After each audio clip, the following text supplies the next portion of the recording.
Hey, what's up, everyone? This is Jed. Here we are again. Thank you for tuning in to Daily Bread with Jed. Now, this is a powerful message, but it's not as long as the other ones because this is setting the stage of the message for tomorrow and the next day. So you can look at this as the introduction to the passage that we're going to be discussing, but I need you to pay close attention to it. Amen. So watch this. We're still coming from the book of Matthew, still coming from the from chapter 8, but today we're coming from 19 and 20, and I'm going to touch on 18 before we end because 18 is the thing that we need to focus on for the entire passage. So today we're coming from the book of Matthew, chapter 8, verse 19 through 20, and this is what it says. Then a teacher of the law came to him and said, "Teacher, I will follow you wherever you go." Verse 20, Jesus replied, "Foxes have dens and birds have nests, but the Son of Man has no place to lay his head." So before we, let's go to verse 18 right now. Let's go ahead and go to 18. Matthew 8:18. Watch this. You're going to understand why I said verse 18 is going to set the stage for the passage to come tomorrow. You won't fully understand it today, but tomorrow you will know. Yeah.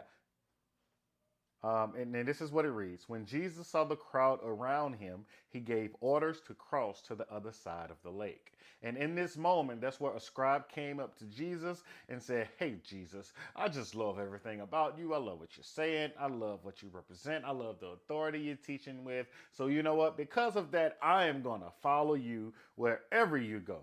Where you go, I will follow you. Follow you." See, this boy can sing, huh? I know. That boy can sing. So it's going to set the stage.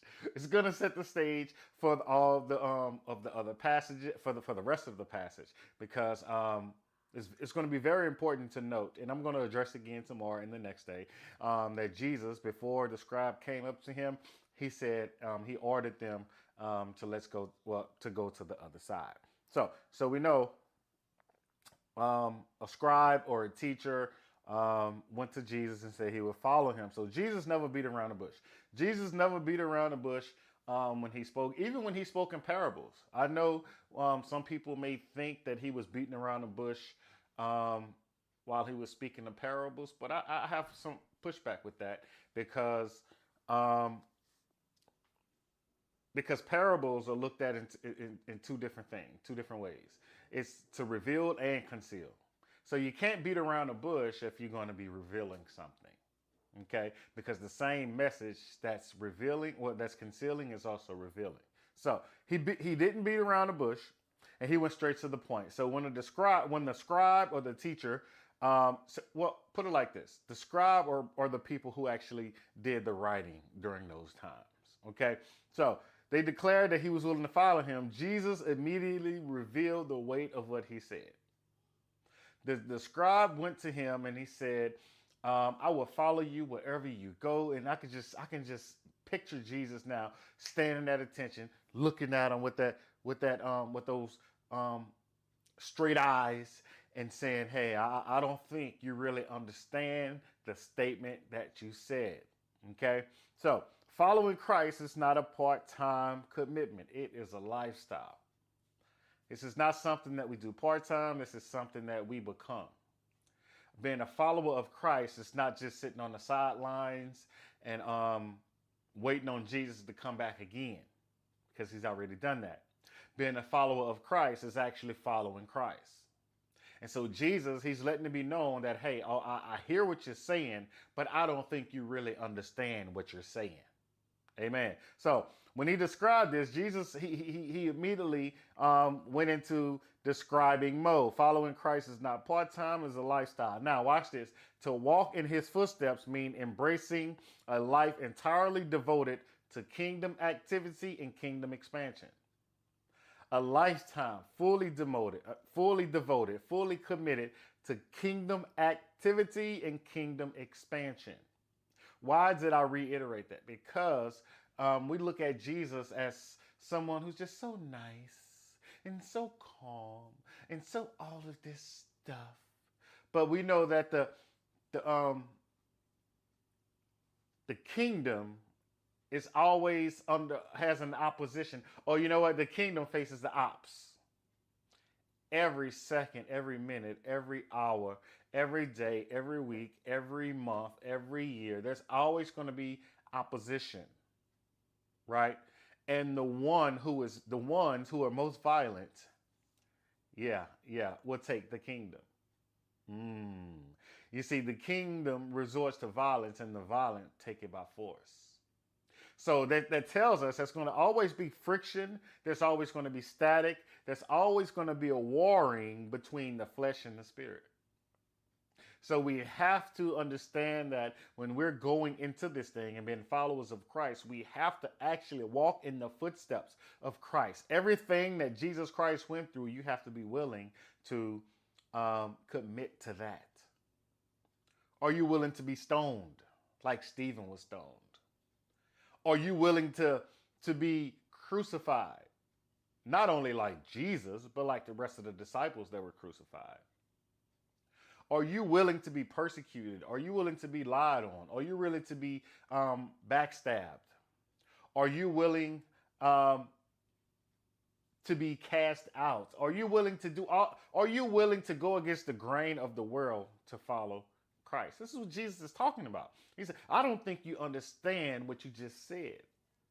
Because all you understand really is what you see right now at the moment. But you don't know what's going on around the corner like Jesus does. So we have to be careful.